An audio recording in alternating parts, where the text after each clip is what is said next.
Our vision of everything and everyone we encounter is colored by our interpretations. Our warped perspective can cause us to be unsure about ourselves and our decisions, to take things personally, to feel like a victim of circumstance, and a long list of other misunderstandings. What can we do about it? Our sight is distorted by mental constructs in the form of symbols that overlay our view of what's actually in front of us. Well, it's not just our visual sight that's distorted by symbols in our mind.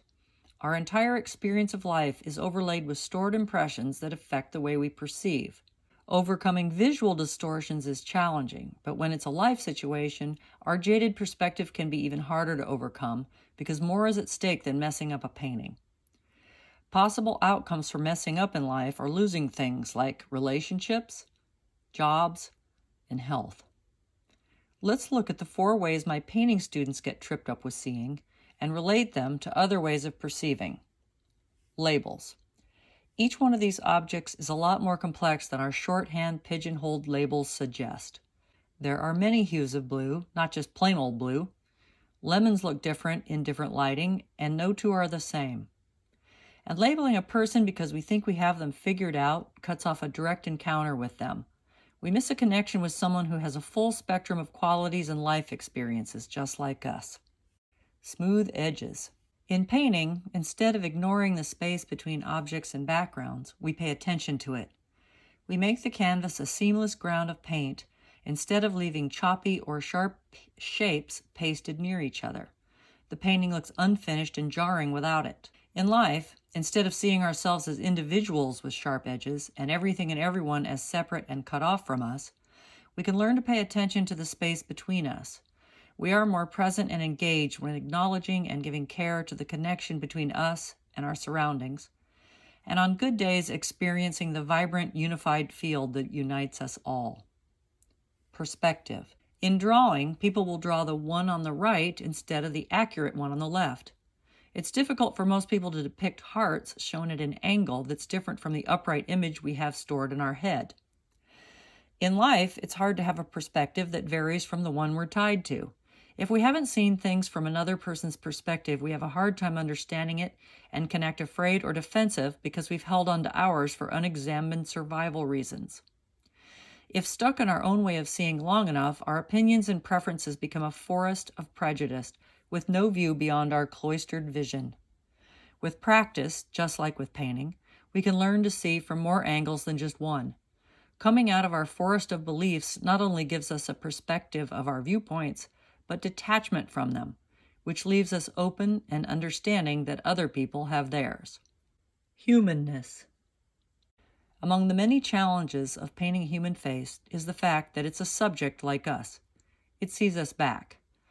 Being seen carries with it the possibility of approval or rejection. The bottom line is we want love. So we'll either do what we have to do to get a smile, or we'll do what we have to do to get away from the frown. No matter how we react, we're giving that other person's frown or smile a lot of power to affect our actions, and most of the time we're not even aware of it.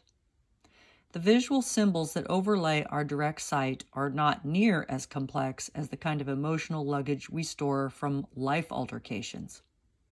Really seeing a human face takes the same kind of in-the-moment encounter as with any other thing.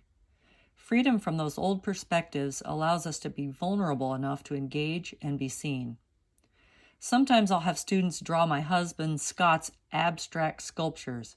Because they don't represent any object we've seen before, students grope for a label. They'll say, "I can't draw this, I don't know what it is." But once they start, the rendering goes easier than for recognizable objects. They have to look closer because they have no stored or storied image to draw from. It forces them to open their eyes, slow down, and essentially be with it. I stopped to observe a beautiful butterfly the other day, but I wondered why this pretty thing was so enamored with this grimy garbage bin. Turns out the ugly sludge on the side was delightfully tasty to him. A car saw me looking intently at the trash can and slowed down to see what my problem was. They looked at me like, "Why is this weird woman taking pictures of an old trash can?"